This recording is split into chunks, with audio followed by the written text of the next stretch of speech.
Well, my name's Jonathan. This is Liam. He's my community hero. I'll ask him a few questions today. I'm going to start off by asking you about your childhood and then ask you about your county career. Is that alright? Yeah, that's no problem, John, no problem. Yeah, so I'm just going to straight up ask you, how was your childhood? Well, I grew up in Belfast many years ago, in the west of Belfast. I had a great life, very enjoyable childhood.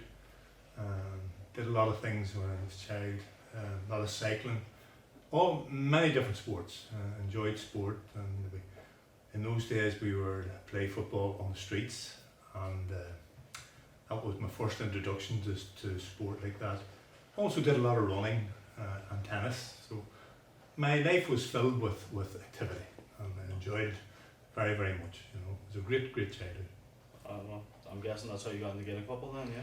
Gaelic football, yes, was part of that. Probably at primary school, where we had a school team, and again, probably size was a big factor, and you were picked for the school team.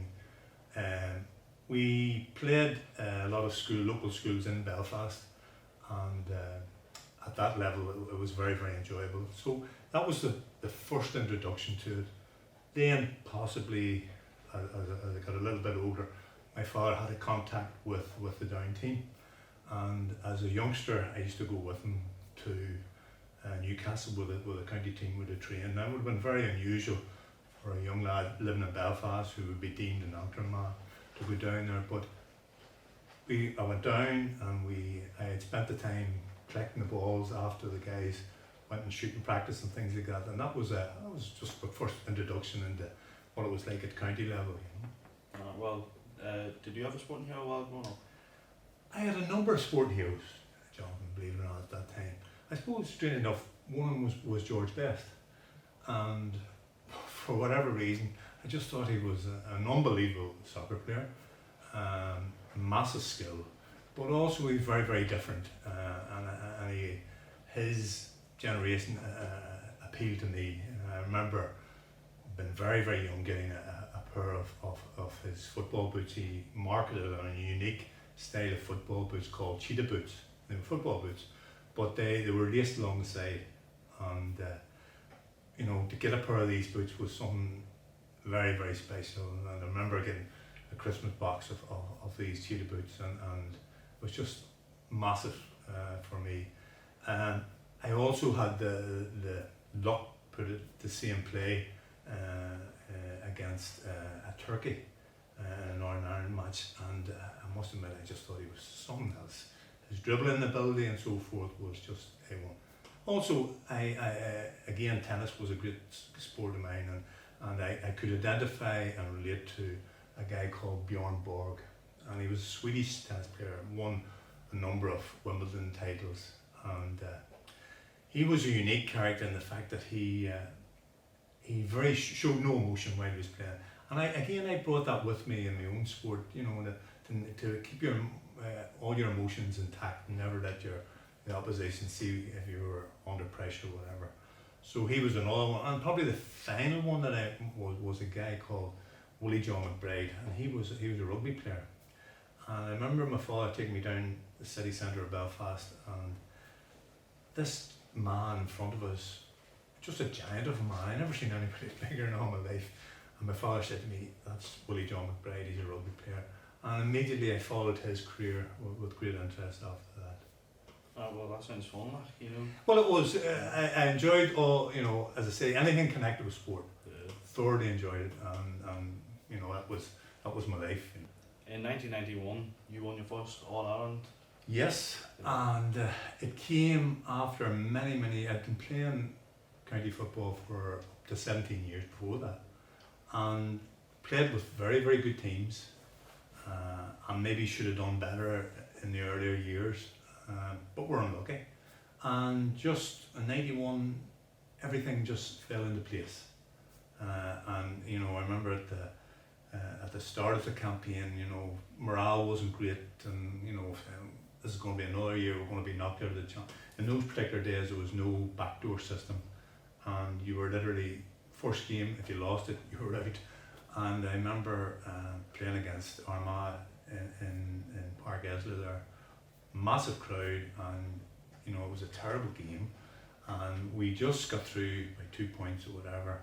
And I remember people coming out of that ground saying, oh, no, you put those two teams together and none of them would win an All-Ireland. So things were low at that time, but it's like everything, sport is very, very funny in the fact that you get a roll going and then suddenly it just falls into place, and things fell for us, and we were very, very fortunate to get an All-Ireland. Well, what did it feel like to win that trophy? Well, it for somebody who had played for a long, long time, it was an amazing feeling. And I had played with a lot of great players. And I remember playing against, meeting a guy called Dermot Early, who was a very prominent Roscommon player. And we talked, it was in a hotel in Dublin, and he said to me, and I thought it was very, very interesting, where he made the comment, he says, to be even get on the field in an All-Ireland final day is just an achievement.